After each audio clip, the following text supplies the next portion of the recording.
tell you, and I don't care if I say it every single week, that Chattanooga print behind you needs to follow you everywhere you go. It makes you lit like the Lord. It's just like perfect, like sun-kissed. Yeah, it's some nice colors up in here, isn't it? It is that Tennessee orange, and I love every bit of it. Yeah. So great to see you. Good to see you, too. Are you grieving that the Olympics are over? Girl, let me tell you something. I'll tell you something. Y'all, if you've not been with us on the podcast, welcome. If you have, you understand. I have taken to the bed over the end of these Olympics. And if that closing ceremony wasn't everything I dreamed of, and people are pooping on Tom Cruise, don't you dare talk about my Tom Cruise. No. Honey, I love that we have a national treasure as a movie star that rappelled into an Olympic stadium to be able to say, honey, hold my beer, we're going to L.A.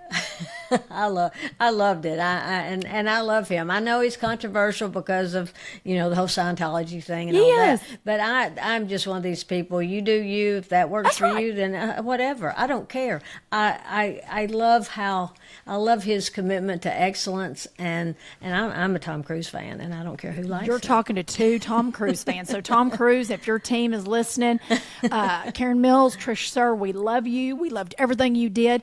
And I'd also like to just give a clap back for people that are being salty about that, because your girl loves a receipt and your girl loves the Olympics. I believe it was 2012, if I'm getting the year wrong, forgive me, but when they had the Summer Olympics in London, Daniel Craig done did the same thing as 007. Nobody came for him. And I love Daniel Craig. That's my secret husband. But nobody came for Daniel Craig. So I'm like, y'all just be kind. Tom Cruise is our national treasure when it comes to action movies. That's right. And I thought he was phenomenal.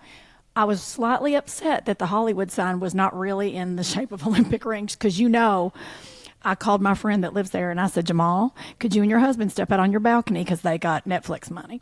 And I said, could you step on your balcony and look out and see if he did that? And he said, girl, we need a refund. Those rings aren't up there. Oh. So I don't know if it was CGI or what, but as an Angelino, I would be fine if they left up them Olympic rings till 2028. I say just do it. Yeah, I'm with you on that. Thanks. Who cares? Put up the Olympic rings unless, anticipation. Yeah, let's get our money's worth, LA. Yeah. We're about to have the traffic jam of all traffic jams in 2028. Yeah, and you're about to vamoose out of there.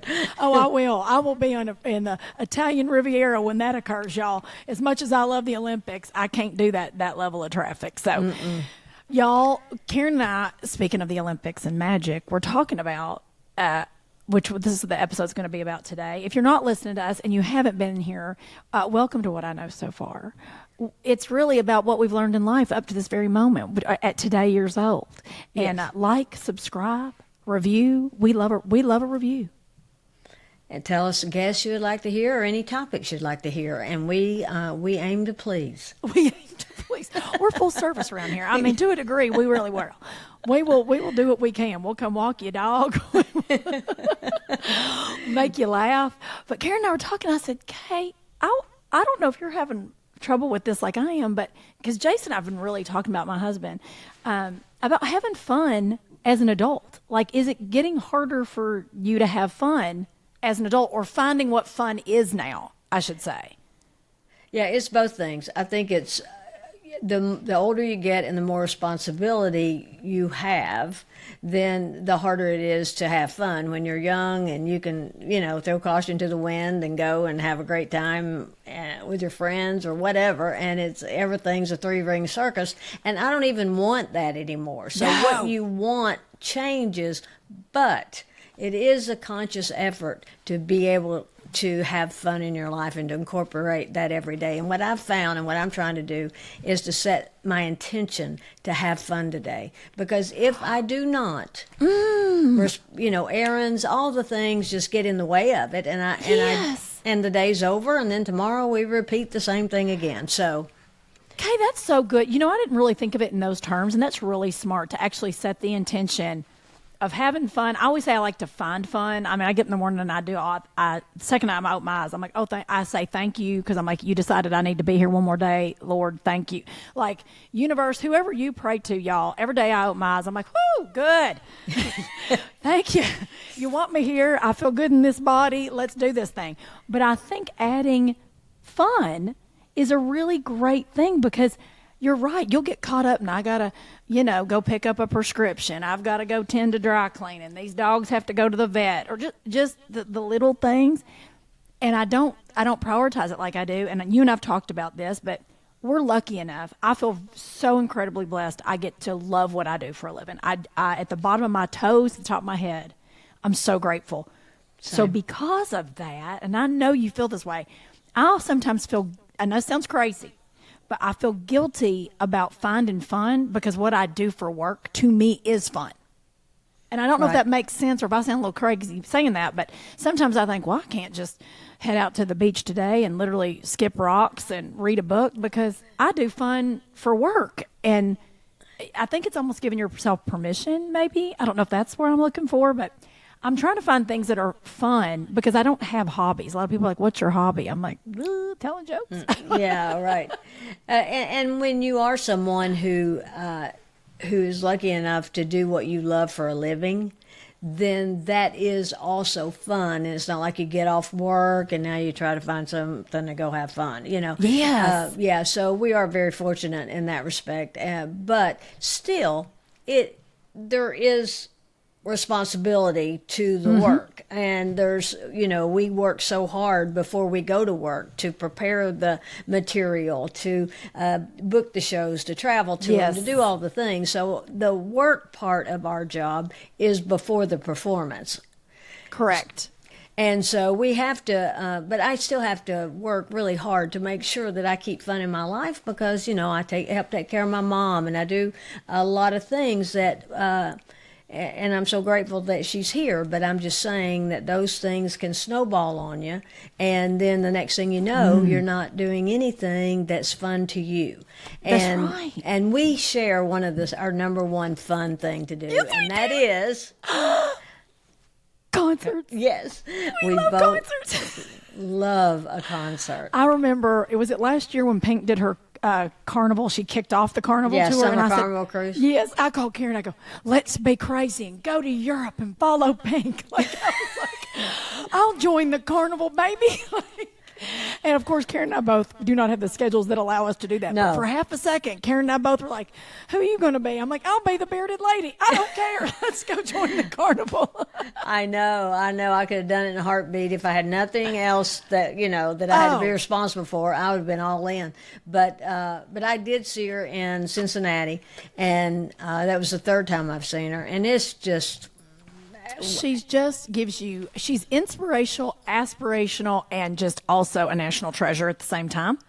Because she changed rock and roll, she changed pop, she changed to me all women in music. And I just told Karen this because I went this weekend to see Foo Fighters, who, if you haven't seen the Foo, once in your life, please take the time to see Dave Grohl in person because he's a master entertainer. And just, it's literally like watching your favorite cousin or, I don't know, your age group, listen, cousin, uncle, brother, whoever you relate to. Dave Grohl is so incredibly lovely and authentic and real. You genuinely feel like you know him in front of 55,000 people. You're going, this guy is amazing. But it was such a great show. But opening for Dave Grohl was the Pretenders. And if you don't remember the Pretenders, y'all, they are fronted by one the OG punk heroes, Miss Chrissie Hynde. And Miss Chrissie Hynde is 72 years old. And I text Karen, I was like, this woman is an inspiration and an aspiration of what it looks like to live your joy. Because she was up there kicking ass. I don't even know another word. You can't say kick butt for somebody like a Chrissie Hynde. It was an official kick ass. That's right. She's a badass. She's a badass. And she got up there, Kay, at 72. And I'm telling you right now, if you weren't like me zoomed in with your iPhone to the monitor, you'd not have known she's 72 years old. Her vocals, A-game, could have been 25, 30 years old. She was slinging that guitar around like it was something from Garage Guitar Hero. Like it was so light, she's bending over, doing crazy moves. Her band was 30 years younger. I turned to my husband, who is a rock and roller, y'all, and I said, babe, why are the rest of the band so young? He goes, baby, the rest of them are dead. And I was like, oh, hell. That did not dawn on me that she had like 30-year-olds back there, and here she was 72, making it look easy. So I want to keep that level of joy, and watching her brought me joy.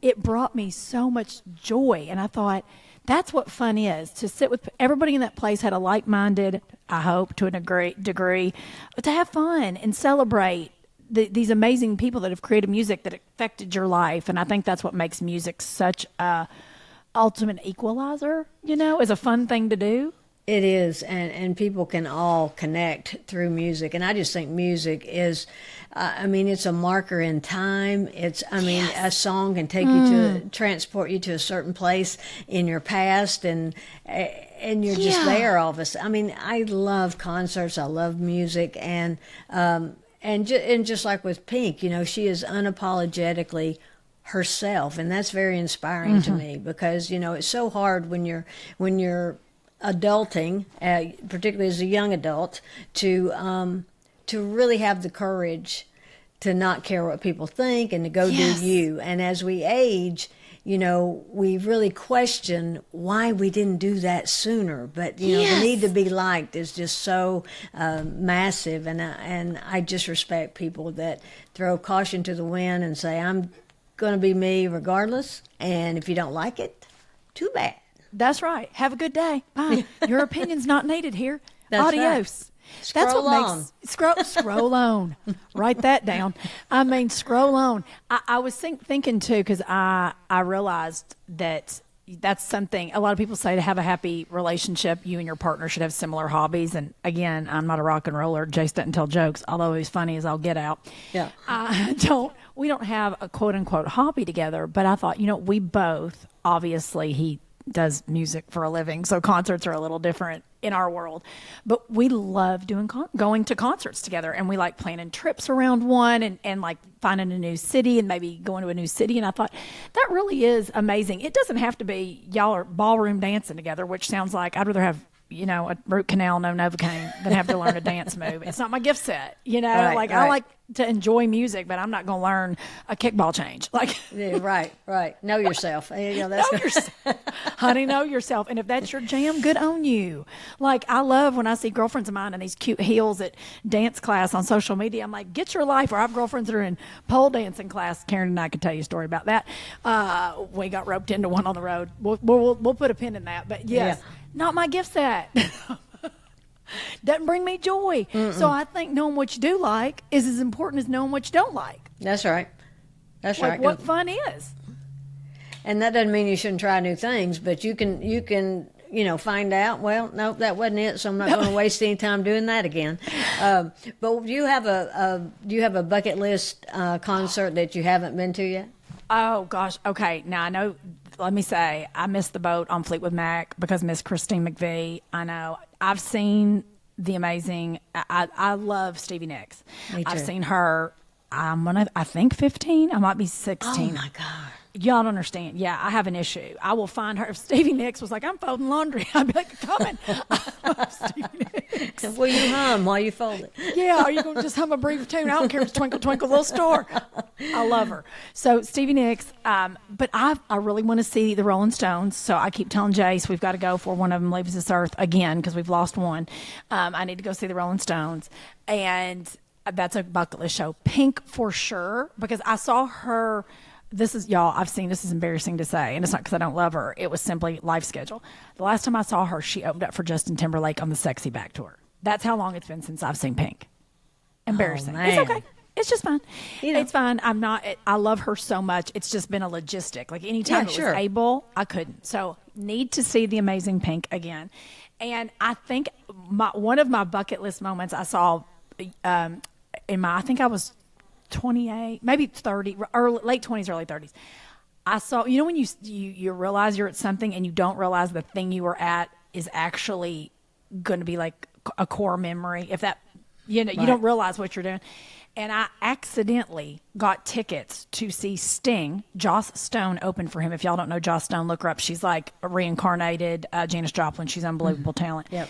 at the Royal Albert Hall in London. Like, I accidentally happened to get tickets while I was there. And if you've never been to the Royal Albert Hall, if you ever get to London, it's a very intimate, round theater. It makes you feel like you're at the Muppet Show, okay? And it's the most amazing acoustics. The reason I say that is there's not a bad seat, because it just sounds like a dream sequence. And I got to see Joss Stone open for Sting and Sting perform at home. And it was a life-changing. It was one of those concerts that you're like, I can't believe, like, this was lined up divinely is how I felt, because I would have never been like, I know I'm going to London for this. I think I had two nickels to rub together, and this person was like, hey, I've got a ticket. Do you want to go? And I was like, so those kinds of moments, I think, really are the concerts for me. Like the ones where I've done Coachella, I've done Stagecoach, I've done these big old festivals, Bonnaroo. I don't like that everybody smells a little funky and needs a shower. I've passed that age in my life. Yeah, right. If that's for you, do you? Yeah. Mommy likes a bathroom. I don't like to sleep out in the wild and mud. No. Not my gig. No. What about you, Karen? What's your bucket list concert? Well, I've already seen Adele twice, which was phenomenal. I saw her in Atlanta on her first tour through here and through the States, and then I saw her at Caesars. Yes. And I need to go before she's done. Oh my God, had great seats. She walked right past us because she goes out into the audience. It's because Caesars is like 4,500 seat theater. Yeah, it's very intimate. Yeah, so that was just incredible, and I also love her because her sense of humor is so wicked. I mean, isn't it great? I love an English woman anyway. They have the best sense of humor. I love it. I love an English woman, and I love that her speaking voice doesn't obviously match her singing voice. Like, we all know you close your eyes and be like, that's Adele. Like, the second you hear that power. When she talks, it's just so funny, because to me, she sounds like somebody working at a grocery store. It's like, girl, did you come? I'm like, I love you. I'm in a posh grocery store, but. But that was phenomenal, and everyone should try to see Adele in their life. But the one that you've seen 15 times, I have not. Stevie Nicks is I am dying to see Stevie Nicks. I'll go with you anywhere. Just tell me where I'll meet you. I'll meet you. She's somewhere next Tuesday. I did see her with Billy Joel. I've seen her in all formations except Fleetwood Mac. I know, y'all. I can't. It's one of my, y'all, in my life, I've been lucky enough. I used to wait tables at Planet Hollywood. You're welcome. And I've done it all. There's probably not a job I haven't had. Dug a grave? Check. Honey, your girl's done it. I've had the gig. But when I worked at Planet Hollywood, and this was in the late 90s. In the late 1900s, children gather around. And we were the backstage catering for Elton John at the Hollywood Bowl, which was a charity event that night. And I'm forever. Elton John could call me tomorrow and be like, Trish, Suhr. Well, I can't do his accent, but if he was like, girl, I need you to come down here and help me with these kids, I'd be like, great, Elton John, for this moment. He came backstage, not his team, not handlers, nobody. He came backstage to the catering area, and he goes, how much champagne do we have? And I thought, oh, Lord, and I'm full bartending. I was like, we've got 14 cases. He goes, everybody, there's enough chilled? I said, yes. He goes, everybody grab a bottle. And grab two. And so I was like, oh, shit sticks. So we all grab a bottle, and he's like, follow me. And he takes us to the side door, and then his assistant goes, y'all right through there. And at the Hollywood Bowl, it's a very intimate, well, I shouldn't say intimate, it's a good sized venue, but it's not massive. And they have tables, box tables, and these, celebrities who paid all this money to sit to watch Elton John perform. Honey, they had a row of chairs for us, the staff, to sit down and watch this concert in the front of these people that have paid tens of thousands of dollars for these tickets. And that champagne was for us to drink. And wow. Where I sat was in front of Arnold Schwarzenegger and Maria Shriver. So if y'all remember, Planet Hollywood was owned by Arnold. So he was my boss. So I'm sitting in a Planet Hollywood shirt in front of Arnold Schwarzenegger and his wife. And I've got two bottles of gorgeous, it was a very expensive one, not Tattinger's. It was a bougie champagne. And I felt so bad. I go, y'all want a bottle? I split with them. I was like, so I handed them one, and they were but I enjoyed that whole concert in front of Maria Shriver and Arnold Schwarzenegger, and I'm thinking, is this my real life? And that was, I admit, lived in Hollywood maybe 4 weeks at the time that occurred. And I thought at that moment, I was like, it doesn't get better than this. I can just stay working at a Planet Hollywood for the rest of my whole life. Oh, wow. because it was such a moment. But Elton John was just so lovely. He said, I can't give y'all enough thanks for how you've handled everybody. And just like, what? You're Elton freaking John. But that's why he's Elton freaking John. Right. Nothing So better that than to have a moment with a celebrity when they're that kind and the person you want them to be, in addition to being the talent. I love that when that happens. It is. It's a moment that you're like, this is my whole real life. You know, you're always grateful when, and it was such a surprise because I legitimately thought, we've got to go out and serve this champagne. Yeah. Quickly, children. Like I was gathering. And he's like, these chairs are, well, he led us over to the area. And then to be fair, he didn't walk us out. He was about to go on stage. He just was like, to the person leading us out, he's like, you know what to do. And he said, these seats are for y'all. And I was like, is this my real life? Is this my real life? That's very cool. It was a cool moment. It makes you have all this joy, especially around music. Because look, I love to paddleboard. Jace doesn't love to paddleboard, and I've realized too. I was like, I've got to get my happy butt back in the ocean because we were in Mexico in July, and this girl let me just jump on her paddleboard. She was like, "Oh, you can get on it for a minute." Y'all, I thought I was Moana. I was ready to just take off out to sea because it just brings me such joy. I can just charter the ocean, give me hey the chicken, and let's go. Like I was like, I love to paddleboard too. Isn't it just? It's so joyful and freeing. And I know a lot of people. It's probably much safer on a lake. I'm out in the ocean, giving a speech about "Please don't eat me" to creatures in the sea, as we talked about on our Karen Morgan episode. If y'all haven't when that episode, listen to that, because Karen's like an amazing triathlete. She's out there with an ankle bracelet that I've ordered, by the way, as like shark repellent magnet. She sent it to me, so I'll keep you posted. As of right now, knock on wood, your girl's safe. My favorite place to paddleboard is in St. Augustine at Mantanza Bay, because the bay is very calm and it's beautiful. Oh, I gotta go. Oh yeah, it is. It's really, okay, let's go do a beautiful show there so we can just go back and forth on the bay. Yeah, you don't have to talk me into it. That's my alley. See, paddleboarding, concerts, Karen and I've got it together. Is there anything else that you want to try for fun that you thought that might bring me joy? Because there's some things that I go, maybe I'd like that. I don't know, because I've never tried it.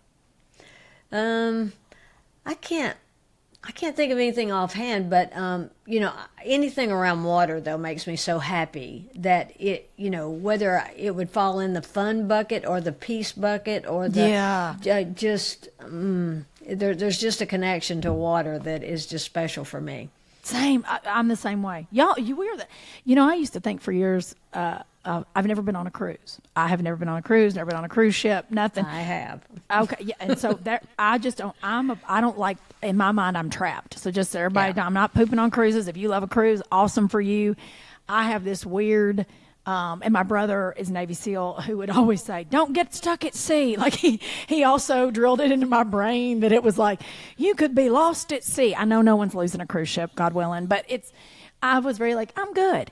But as much as I love the water, I keep thinking, should I try a small one so I can have that, like, open my window and be at sea? That's another thing that I don't know if I'd love, but I've wanted to try, and I don't know if I'm going to like it, pottery. Like, to throw pottery. I've always been like, can I? Because I'm not a creative person like that. Like, I'm not let me go make this vase, not in my gift sets. But I thought, is it because it's a messy looking to me? Because I don't like a mess. Yeah. But I wonder if it is something I could do. Like, I'm starting to open up. That's what is there stuff that you start to go, well, maybe I should try it? Well, I don't know. I mean, I would be willing, but I know me, and I know that I'm a performance artist, and that feels like art. It is art. And so that's not my gift set. Oh, you know what? Fair enough. I mean, look, the last time I made anything remotely near clay was in, I think, 5th grade art class. I had to make a pinch pot. And I don't even know what that means. I think I just pinched clay till it made a bowl. I don't know. I think they just said that to little children to keep us busy, but I've never made anything. So I was like, would that be something I could do? I would do it for material, not for the outcome of the... We do. You know what? I would go do that with you because anytime something wacky's happened, it's usually been with Karen and or Leanne. It's happened with people that I'm like, we didn't mean. We walked into it. Like we didn't. Yeah.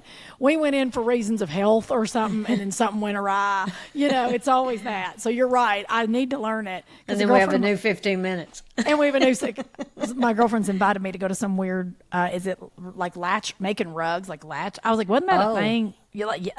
And then I got invited to a macrame, like those hanging baskets. I was like, I don't got that. I'd rather walk into a Home Goods, spend $15.99. I can't give up a Saturday for that, y'all. No, that's not my thing. I mean, if it's your thing, good on you. But that's not. Right? Yeah, that's not. Thank you. I'm glad that. See, this is why you're my friend. Oh, I love it. Karen's like me. We forget half the time. It's short timers. I guess do not disturb means nothing to my phone. No, it doesn't to mine either. Don't worry about it. But the other thing, I did on this past weekend, I did the Use It or Lose It show. How was it? It went fantastic. And the point of bringing it up is, so much of the time when I go to perform, we worry about, our set list, getting everything right, hoping we get good laughs, and I totally changed my intention for this show. And what was your intention? Just to have fun. For me to have fun. See, I usually worry more about being funny than having fun. So I went into this to have fun, and it was one of the most fun shows. I'm not kidding. Had a ball. The material, a lot of it worked great, and what didn't work as well still ended up being very funny because it didn't work. So I think there's something to setting your intention to have fun, whether you're going to dinner or whether you're going, whatever you're doing. That's right. It's funny you say that. Josh Wolf, who we will have on the podcast, but a dear friend, my best friend we're almost 30 years of best friend. We're getting, Josh and I are getting up there. But Josh said to me, what he's doing now on stage is the most fun he's ever had. And it's taken him a minute to start exactly what you just said. He said to me, Trish, I just set the intention to get on stage and just have fun. And I thought, that's so true, because now when I go on, and I know you're right. For me, when I'm working on new material, I go up with a little bit more fun and intention than I do when I'm doing, as I call it, the greatest hits. When you're going up on a bigger show, I get so worried about people that spent money on a sitter or, and I know Karen's the same way. We start thinking about all the things that people did, got a hotel room, drove somewhere, all the things to be there that I want to give them everything I've got in the best of ways. So I'm usually a little hyper focused on world's best show instead of me having fun. So giving them fun. And there is that gorgeous balance. I know I sound very Nietzsche, y'all, like I'm California sitting on a rock, but it really is. There's some truth to going, you know what? I just want to have so much fun because I want to have fun with you. And I'm learning to have fun with the audience instead of going, I'm going to work and I'm going to give them the best show. Like, I'm letting go a little bit. Well, that's what I realized, is that I was funny but not having fun.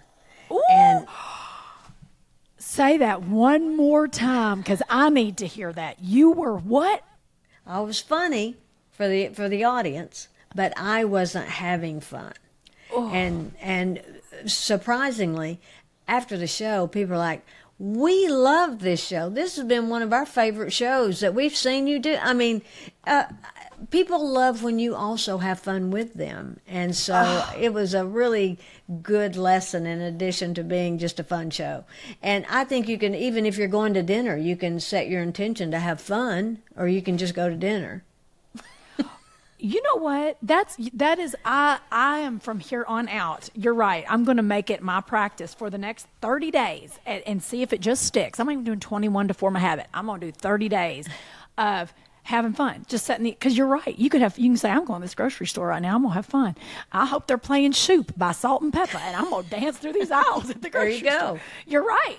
You're right. It really is just taking the situation and turning it on its head. Oh, Karen, I'm doing that. And you know what? I'm going to start doing that even more, especially trying out this new stuff, because I've been in this place of enjoying the room. As comics, sometimes when you're in smaller venues and you're working out new things in small chunks, which means we're not doing an hour, we're not doing 30 minutes, we're maybe coming in doing 15, 20 minutes. a lot of times you get there, you don't have time to. I try to get there at least enough to see one, if not two, comics before me, so I can take the temperature of the room. Sure. And just get on. I always say, kind of get on the frequency of what's happening in the space that I'm walking into. I can't walk in and be like, I'm going to be amazing. You don't know what's happening in this space, and so I've gone in lately with this real intention of figuring out the frequency of the space. And I think that now adding that level of I'm going in and I'm going to have so much fun will help in the bringing fun. Because that's beautifully said. I think so too. And one other thing that's fun to me, and just talking about in general, what brings us good, I think there's a little difference in bringing joy and having fun. My dogs bring me joy beyond belief. Yes. But sometimes you go through the responsibility of taking care of the dogs and walking the dogs and feeding the dogs. And that's right. So, but it's a tremendous joy, and I couldn't live without them.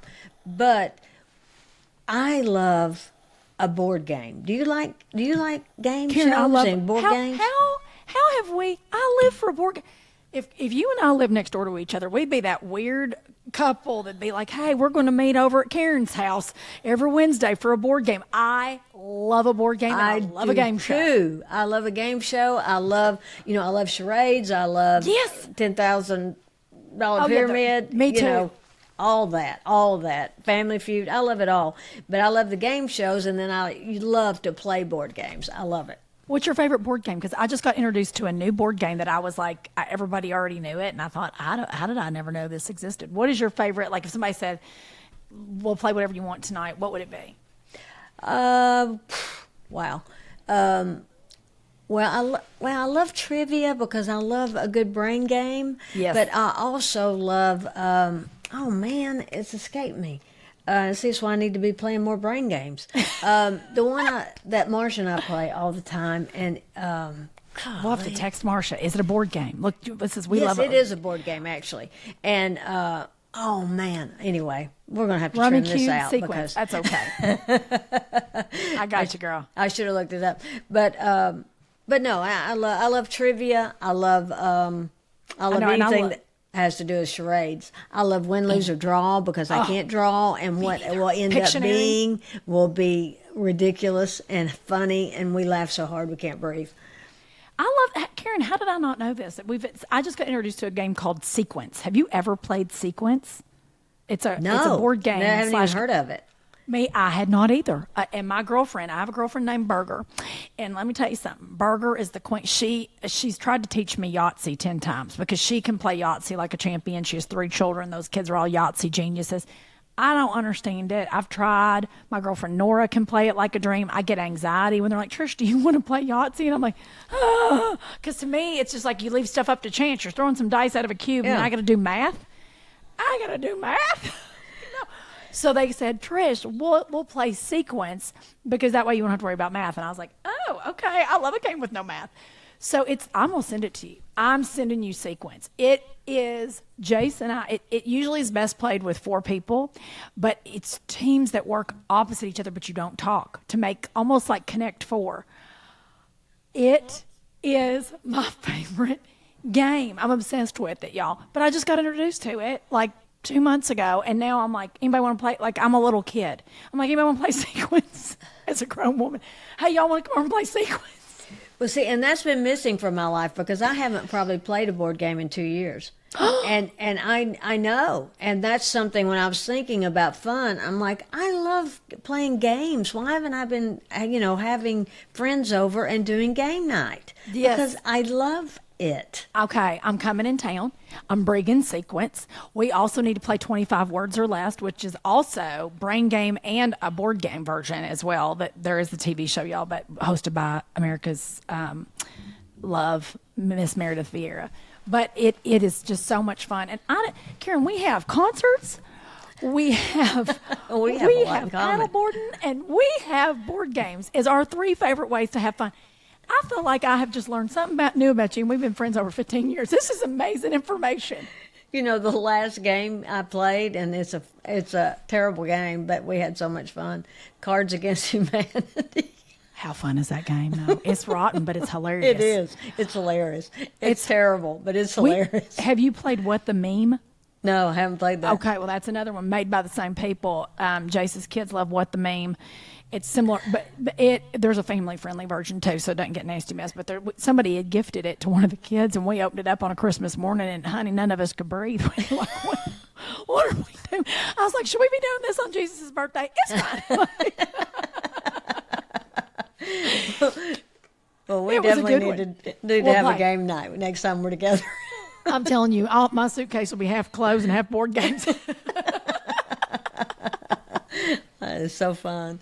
And I always get material from it because things just come out that's so hilarious, and I can always get something from playing and having, being with friends and just laughing so hard. So I need to, again, intention. If I go next month, I'm going to have a get-together and we're going to play board games, then I'll do it. If I say we need to have a board game night, then I won't do it, or a game night, then I won't do it. I have to be very intentional about it, or it just becomes... It's so true. Well, I'm going to schedule a trip to Chattanooga. I'll do a show, and we'll have a board game festivus. You know me, I love that mess. That sounds perfect. Don't threaten me to get on a plane to come play board game. Or are you going, honey, I'm headed across the country to Kay's. We're going to have a game night. We're going to have game night. Pack your bag. Let's go. I love that movie, too, by the way. I love Justin Bateman. I know. Oh, God, is he not? Jason Bateman. Jason Bateman. He's my secret husband. Between that movie and Office Christmas Party, if you've never seen Office Christmas Party. So funny. God, I love that man. He's a dream. And on that note, what we know so far is we have to be intentional about fun in our lives. Yes. That is the lesson for today on what I know so far. That is our lesson. Yes. And I'm glad we learned it because it's only taken me this long in this life to learn it. So you're welcome I hope for the life everyone hack, everybody. Listening will be intentional and try to have more fun in their life. And that's what you and I are going to do. That's exactly right. And y'all, thank you for listening. If you could please rate, subscribe, review, we would appreciate it so very much. It means the world to Karen and I, so we can keep bringing you fresh new shows. And Karen, where can everybody find you on social media? This will all be in the show notes below, everybody. But where can they find you? Karen Mills Comedy on everything except Facebook, and that's Karen Mills Comedian. We're working on that. Yeah, and then KarenMills.com is my website. And you can find all our tour dates there. Y'all, I'm at Trish Suhr on everything. TrishSuhr. And my website is trishsuhr.com. I know. It's real straightforward, y'all. So can't wait to see y'all super soon. And we're going to bring you fresh new episodes every week because that's what we're here to do.